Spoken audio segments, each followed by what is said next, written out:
السلام علیکم ورحمۃ اللہ وبرکاتہ۔ الحمد للہ رب العالمین والصلاة والسلام علی رسولہ الامین وعلی آلہ واصحابہ اجمعین ومن تبعہم باحسان الی یوم الدین۔ محترم صدر سیمینار فضیلت الشیخ صلاح الدین مقبول احمد المدنی حفظہ اللہ، استاذنا و شیخنا شیخ اصغر علی امام مہدی السلفی حفظہ اللہ، امیر مرکزی جمعیت اہل حدیث ہند، استاذنا الدکتور عبدالرحمن عبدالجبار الفریوائی حفظہ اللہ، اجلاء علماء اہل علم اور اہل قلم اور تمام سامعین، میں سب سے پہلے ڈاکٹر عبدالسلام مدنی حفظہ اللہ کو مبارکبادی پیش کرتا ہوں کہ آپ نے یہ پروگرام شیخ عزیر شمس رحمہ اللہ کے سلسلے میں رچایا اور بسایا، جو بہت ہی عمدہ اور مثالی کام ہے اور وقت کی ایک بہت بڑی ضرورت۔ میری گفتگو کا آج عنوان ہے شیخ عزیر شمس رحمہ اللہ کی تالیفات کا تجزیاتی مطالعہ۔ میں بغیر کسی تمہید و توطید کے مباشرتاً صلب موضوع میں داخل ہو رہا ہوں۔ جیسا کہ ہمیں اور آپ کو یہ بات بخوبی معلوم ہے کہ شیخ عزیر شمس رحمہ اللہ تصنیف اور تالیف کے میدان کے، بالخصوص تحقیقی میدان کے صف اول کے سب سے اعلیٰ درجے کے محقق، مخرج، صحافی اور کاتب مانے جاتے تھے۔ بالخصوص مخطوطات کی قرأت، حروف شناسی، خط شناسی کے سلسلے میں آپ کو ید طولہ حاصل تھا، جیسا کہ اس سلسلے میں تفصیلی باتیں گزر چکی۔ آپ کی کل تصنیفات اور تحقیقات کی تعداد 47 ہے، 47، جس میں سے 36 کتابیں منظر عام پر آ چکی ہیں اور 9 یا 10 مجموعے جس پر شیخ رحمہ اللہ کام کر رہے تھے، اور بہت سارے مجموعوں پر آپ کا کام مکمل ہو چکا تھا، وہ ابھی تک پردہ خفا میں ہیں۔ اللہ رب العالمین اسے ہم تمام لوگوں کو، اہل علم کو، اصحاب مکتبات کو منظر عام پر اہل علم کے ہاتھوں میں پیش کرنے کی سعادت اور توفیق عطا فرمائے۔ ان 47 کتابوں میں سے تالیفات کی تعداد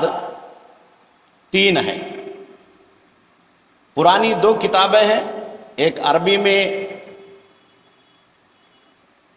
الشیخ شمس الحق عظیم آبادی حیاتہ و اعمالہ، اور دوسرے اسی کا اردو ورژن، اردو کتاب، اردو ترجمہ مولانا شمس الحق عظیم آبادی حیات اور خدمات۔ اور اسی طریقے سے آپ کی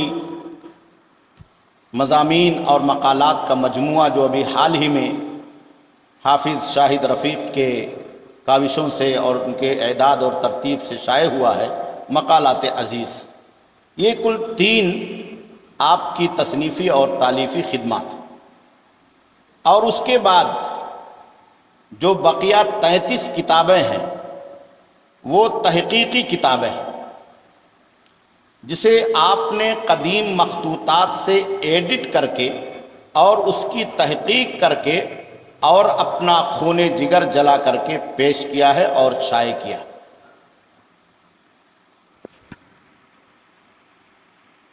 جس میں 15 کتابیں علامہ ابن تیمیہ اور علامہ ابن القیم رحمہ اللہ کی ہیں، اور بقیہ کتابیں علامہ عبد الرحمن یحییٰ المعلمی، علامہ عبدالعزیز میمنی، مولانا شمس الحق عظیم آبادی اور شاہ اسماعیل شہید دہلوی وغیرہ کی ہیں، جس کی آپ نے بہت ہی عمدہ تحقیق کی ہے۔ غایۃ المقصود، رد الاشراق، فتاوی مولانا شمس الحق عظیم آبادی، اور اس طرح سے بحوث اور تحقیقات علامہ عبدالعزیز میمنی رحمہ اللہ، اور بقیہ 9 کتابیں جو ابھی تک منظر عام پر نہیں آئی ہیں، وہ شیخ رحمہ اللہ کی زندگی کے مشاری کا ایک بہت بڑا حصہ تھا، اور بہت بڑا کام اگر وہ پائے تکمیل کو پہنچ چکی ہوں گی،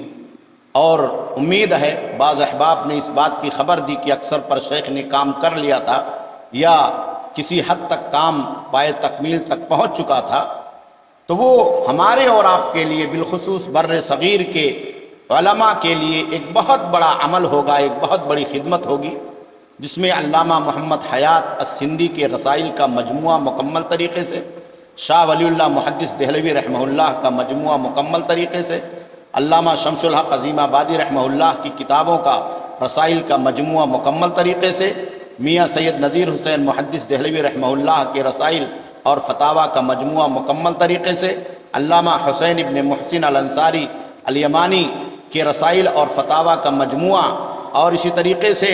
مشہور کاتب محمد حمید اللہ کے کتابوں کا اور رسائل کا مجموعہ، جسے شیخ تیار کر رہے تھے۔ تو یہ تحقیقی کتابیں کل اس میں 33 ہیں، اور 9 کتابیں میں نے بتائیں جو ابھی منظر عام پر نہیں آئی ہیں، جس کو شیخ جمع کر کے رسائل کی شکل میں شائع کرنا چاہتے تھے۔ اور ان میں سے 2-3 کتابیں تعریب اور ترجمہ سے متعلق ہیں۔ 2 بہت ہی اہم کتابوں کی شیخ رحمہ اللہ نے تعریب کی ہے، اسے عربی میں منتقل کیا۔ شاہ ولی اللہ محدث دہلوی کی مشہور کتاب اتحاف النبیہ بما یحتاج الیہ المحدث والفقیہ، اور ایسے ہی میاں سید نذیر حسین محدث دہلوی رحمہ اللہ کی معرکۃ الآراء کتاب معیار الحق، اس کو آپ نے عربی جامہ پہنایا، چونکہ آپ قلم کے دھنی تھے، عربی زبان اور ادب کے ماہر تھے، تعریب اور ترجمے کے ماہر تھے۔ علامہ اسحاق بھٹی رحمہ اللہ نے 2 اور کتابوں کا تذکرہ فرمایا ہے کہ اسے عربی سے اردو میں منتقل کیا ہے انہوں نے، عبد القادر سندھی کی کتاب پردہ کے احکام، اور مولانا شمس الحق عظیم آبادی کی عربی کتاب عقیقہ وغیرہ سے متعلق کوئی تھی، اس کا اردو ترجمہ انہوں نے کیا۔ اور اسی طریقے سے ایضاح الحق الصریح، شاہ اسماعیل شہید دہلوی رحمہ اللہ کی کتاب کا ترجمہ کر رہے تھے، تعریب کر رہے تھے، شاید وہ پائے تکمیل تک نہیں پہنچی۔ تو یہ شیخ رحمہ اللہ کی تالیفی، تصنیفی اور تحقیقی خدمات تھیں۔ خاص طور پر اخیر میں جو ابن تیمیہ رحمہ اللہ اور علامہ ابن القیم رحمہ اللہ، اور خاص طور پر علامہ عبد الرحمن یحییٰ المعلمی رحمہ اللہ کی کتابوں کے تعلق سے ایک بہت بڑا انسائکلوپیڈیائی کام کر رہے تھے، جس میں اللہ رب العالمین نے آپ کو کامیابی عطا کی۔ شیخ الاسلام ابن تیمیہ رحمہ اللہ کے قدیم رسائل جو ناپید تھے، مخطوط کی شکل میں دنیا کے مختلف مکتبات سے کنگال کر کے، جسے پڑھا نہیں جا سکتا تھا، جس کے حروف کی شناسی نہیں کی جا سکتی تھی، خط کو پہچانا نہیں جا سکتا تھا، شیخ رحمہ اللہ نے اپنی مہارت اور اللہ رب العالمین کی طرف سے دی ہوئی فطری حکمت اور فطری مہارت کے ذریعے سے پہچان لیا اور اسے ایڈٹ کر کے شائع کیا۔ ابن تیمیہ کا یہ مجموعہ 30 جلدوں پر مشتمل ہے، جو اپنے ساتھیوں کے ساتھ انہوں نے شائع کیا ہے۔ اور علامہ ابن القیم رحمہ اللہ کی کتابوں کا مجموعہ 67 جلدوں میں، 67 جلدوں میں، معلمی رحمہ اللہ کا مجموعہ 25 جلدوں میں ہے، یہ ایک بہت بڑی عظیم خدمت ہے جو شیخ رحمہ اللہ نے کی ہے، اور اس میں اللہ رب العالمین نے آپ کو کامیابی عطا کی۔ شیخ رحمہ اللہ اپنی زندگی میں دو اہم کام اپنے ساتھ لے کر کے چل رہے تھے، ایک تذکرہ نگاری کا، بر صغیر کے علماء اہل حدیث کی سوانح اور خدمات۔ بعض مورخین نے اور کتاب نے ذکر کیا ہے کہ 600 علماء کی سوانح آپ نے قلم بند کیا ہے، لیکن مصادر اور مراجع کی طرف توثیق نہ ہونے کی وجہ سے اسے آپ ایڈٹ کر کے منظر عام پر نہ لا سکے، وقت کی قلت کی وجہ سے اور دیگر مشاغل میں مشغولیت کی وجہ سے۔ ابنائے سلفیہ کانفرنس نومبر 2018 میں جب میری ملاقات شیخ رحمہ اللہ سے وہاں ہوئی، آپ وہاں تشریف لائے تھے، تو میں نے اس بات کا ذکر چھیڑا تو شیخ نے مجھ سے تفصیلی گفتگو کی اور کہا کہ 500 علماء کی سوانح میں نے قلم بند کر کے رکھ دی ہے۔ تو یہ ایک بہت بڑا کام ہے، بہت بڑی خدمت ہے۔ امید ہے کہ آپ کے شاگردان یا پڑوسی ملک سے جو لوگ اس پر کام کر رہے ہیں وہ اسے تلاش کر کے شیخ رحمہ اللہ کے ذخیرہ کتب سے منظر عام پر جلد از جلد ضرور لائیں گے۔ اور دوسرا اہم کام علامہ ابن تیمیہ رحمہ اللہ کی سوانح اور سیرت پر آپ کے بعد سے لے کر کے 13ویں صدی تک جو کچھ بھی لکھا گیا تھا سب کو شیخ رحمہ اللہ نے جمع کیا، اور ایک عظیم ذخیرہ 7 جلدوں میں، ایک جلد میں 7 صدیوں کا پورا لکھا ہوا مجموعہ تیار کیا، اور الجامع لسیرت شیخ الاسلام ابن تیمیہ رحمہ اللہ خلال 7 قرون کے نام سے شائع کیا، جو اہل علم کے درمیان بہت مقبول ہوا، اور اس کے کئی نسخے چھپے۔ مجمع الفقہ الاسلامی جدہ سے شیخ بکر ابو زید رحمہ اللہ کی تقدیم سے یہ مجموعہ ہم تک اور آپ تک پہنچا اور اہل علم تک پہنچا۔ یہ ایک بہت بڑا کام تھا۔ اور اسی طریقے سے شیخ عزیر رحمہ اللہ علامہ ابن تیمیہ رحمہ اللہ پر قدیم اور جدید لکھے ہوئے دنیا کی تمام زبانوں میں جو بھی سوانح اور سیرت کی کتابیں تھیں، مقالات تھے اور مضامین تھے، ان کی فہرست سازی کر رہے تھے، اور ان پر جتنے ریسرچ اور بحوث لکھے گئے تھے یونیورسٹیوں میں اس کی بھی فہرست سازی کر رہے تھے، تاکہ ایک جامع انسائکلوپیڈیا تیار ہو جائے اور شیخ الاسلام ابن تیمیہ رحمہ اللہ پر کام کرنے والوں کے لیے یہ مشعل راہ ہو۔ اور اسی طریقے سے جامع المسائل کے نام سے شیخ الاسلام ابن تیمیہ رحمہ اللہ کے ناپید بعض اہم ترین رسالوں کو آپ نے مختلف لائبریریوں سے کھنگال کر کے جمع کیا۔ اسی لیے آپ کو شیخ الاسلام ابن تیمیہ رحمہ اللہ کے تراث کا محافظ اور امین کہا جاتا۔ جو خط دنیا کا کوئی بھی محقق نہیں پڑھ سکتا تھا وہ شیخ عزیر رحمہ اللہ پڑھتے تھے، اور پوری روانی کے ساتھ پڑھتے تھے، اور جس عبارت کو کوئی آدمی پرکھ نہیں سکتا تھا کہ یہ شیخ الاسلام ابن تیمیہ رحمہ اللہ کی عبارت ہے یا نہیں ہے، شیخ عزیر شمس رحمہ اللہ اپنی باریک بینی سے اور اپنی مہارت تامہ سے اس بات کو پرکھ لیتے تھے کہ شیخ الاسلام ابن تیمیہ رحمہ اللہ کی عبارت ہو سکتی ہے یا نہیں ہو سکتی۔ تو یہ شیخ عزیر شمس رحمہ اللہ کی تالیفات کے سلسلے میں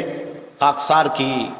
ادنا معروضی کاوشیں ہیں، باتیں ہیں جو میں نے آپ حضرات کی خدمت میں گوشِ گزار کی ہیں۔ اللہ رب العالمین سے دعا ہے کہ اللہ رب العالمین شیخ عزیر شمس رحمہ اللہ کی بال بال مغفرت فرمائے، اور ہمیں آپ کے نقش قدم پر چل کر کے علماء اور اہل علم کبار علماء اور اپنے بزرگوں کے تراث کو جمع کرنے، اس کی نشر و اشاعت کی سعادت اور توفیق عطا فرمائے۔ بالخصوص شیخ الاسلام ابن تیمیہ رحمہ اللہ، میاں سید نذیر حسین محدث دہلوی رحمہ اللہ، علامہ نواف صدیق حسن بھوپالی رحمہ اللہ، اور دیگر اجلاء علماء کے تراث جو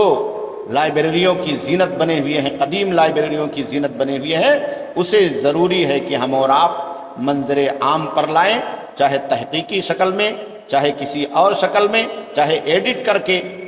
یہ وقت کی بہت اہم ضرورت ہے۔ اللہ رب العالمین شیخ رحمہ اللہ کی بال بال مغفرت فرمائے، آپ کو کروٹ کروٹ جنت کے اندر اعلیٰ مقام عطا فرمائے، اور ہم تمام لوگوں کو آپ کے لیے دعائے مغفرت کرنے کی توفیق عطا فرمائے، اور آپ کی کاوشوں کو آپ کے لیے صدقہ جاریہ بنائے۔ ربنا تقبل منا انک انت السمیع العلیم، والسلام علیکم ورحمۃ اللہ وبرکاتہ۔